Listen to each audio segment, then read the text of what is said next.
Hey guys, what's up? This is Bret, the Life on This Planet blog, and also the band Audra.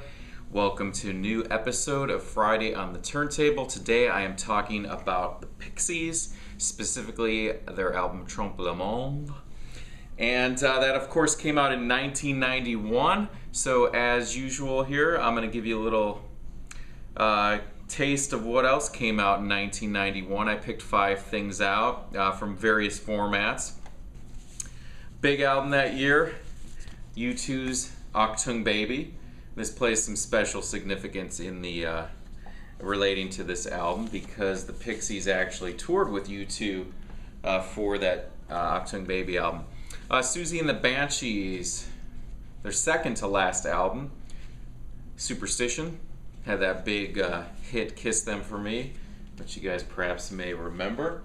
Alright, got a couple cassettes here as well. Red Hot Chili Peppers, Blood, Sugar, Sex, Magic, kind of their really breakthrough album, although the one before that, Mother's Milk, is my favorite one.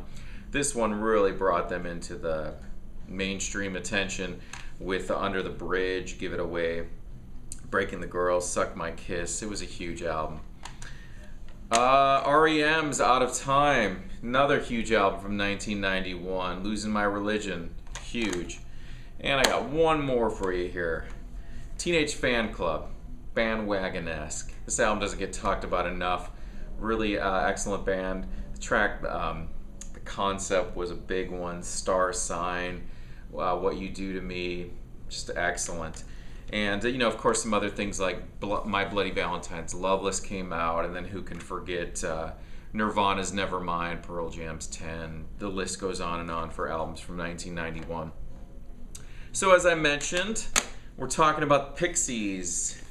This is technically their 4th studio album if we don't count Come On Pilgrim, which was their first release, which was in a way kind of an EP, but if we go Surfer Rosa, Doolittle, Bossa Nova, and then Trompe Le Monde. Came out on September 23rd, 1991 on the 4AD label, and this ended up being their last one. The band has since reunited after breaking up after the tour that followed, and they've gotten back together. They played and toured and all kinds of stuff, but except for like one or two, a couple songs that were recorded for various compilations or just one compilation, I can't recall. They haven't put out a new album since 1991, so we're talking at this point 22 years. It was put out on 4AD, produced by Gil Norton. Gil Norton did a ton of stuff, lots of things. Well, he produced Doolittle and Bossa Nova. He's done Catherine Wheel, specifically Chrome album. Throwing Muses, Pale Saints, Counting Crows, Belly. I think he did a Foo Fighters album. I think he did a Jimmy World album. So he's all over the place. Lots of stuff. Let me pull this issue out for you guys to see it. Cool artwork on that one. Really huge 180 gram vinyl. It's got the theme from there, from the cover on it, and some of the artwork. Really beautiful artwork within this album. Let me also show you this. My friend Travis here in the vinyl community sent me a cassette of the album. So it's always cool to have. I actually listened to this morning. It was nice and nostalgic to play that one. So the time of this album was recorded, the band was going through some major discontent. Kim Deal was on and off with the band. Now she was kicked out at one point, then she was back in. So the guys didn't really even record the album all at the same time. They were each mostly Black Francis. Frank Black was working on the album by himself. A lot of the album was composed in the recording studio, except for maybe a couple tracks that were older ones. I think like Subculture and maybe one or two other ones that were older songs that they redid for this album. Kim Deal's role in the album was a lot more diminished than it was on other releases. She didn't really have much of a vocal presence like she did on some of the other, or actually on all the other Pixies albums. And so it was definitely a different type of setup. Now, This is not my favorite Pixies album. I should just start off by saying also, my favorite Pixies album goes to Doolittle from 1989. It was the first one that I ever heard. It was the first one that I bought back then. Still have my CD long box for it. But the reason why I'm talking about this album is because it doesn't get talked about enough. Everyone talks about Surfer Rosa, everyone talks about Doolittle, but this album seems to get swept under the rug, as well as Bossa Nova, the one that preceded this one. So I wanted to kind of give some attention to this one because, you know, it tends to be the one that I pull out and listen to the most because I kind of like the approach to the album. I think there's a lot of excellent songs within it. And on my blog a couple years back, I actually made a list of my favorite 20 Pixies songs. And I actually had, I think there was 4 or 5 that from this album that were on that top 20 list, which is a testament to the quality, I think, of the songwriting. I think looking back on it now, 20 years after it is really an excellent release, and that often doesn't get talked about. There was 4 singles that were released in one form or another from this record. Planet of Sound, which is just excellent, just kind of controlled chaos, just onslaught screaming. Alec Eiffel, which has this really cool keyboard part at the end.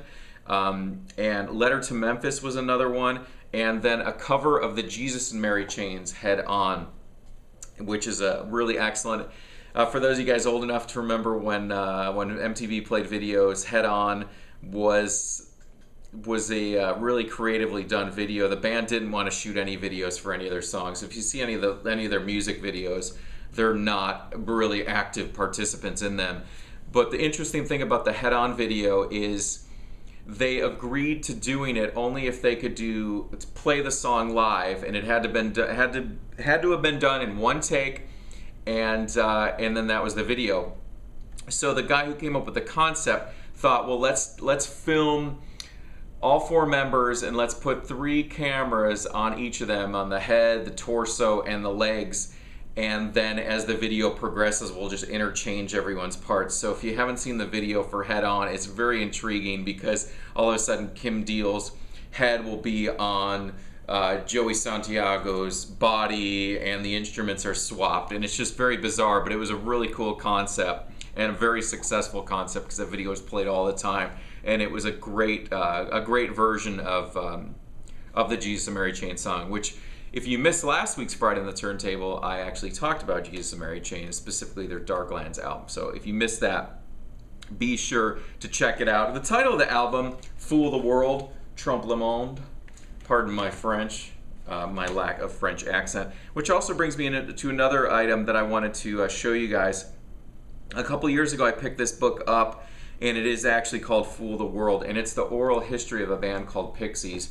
And it was written by Josh Frank and Karen Gans, and it was on the St. Martin's Griffin. I'll have a link to my blog with my 20 favorite Pixies songs, so you guys, and I think there's a link on that to purchase this as well. And it's kind of cool because it goes through, it's kind of a new style of how they do a lot of musical biographies these days, where, you know, it's quotes and little passages from various people that were around during that time, including the band members, and then other people on the side like managers and record label people, producers. Got Perry Farrell, PJ Harvey, James E. Bono. I mean, all different people talking about the band, and it's done chronologically, so it's really cool. So I'll post a link for that one. So my favorite tracks on this one, Bird Dream of the Olympus Mons, which is actually one of my all-time favorite Pixie songs, is from this, and that kicks off side 2.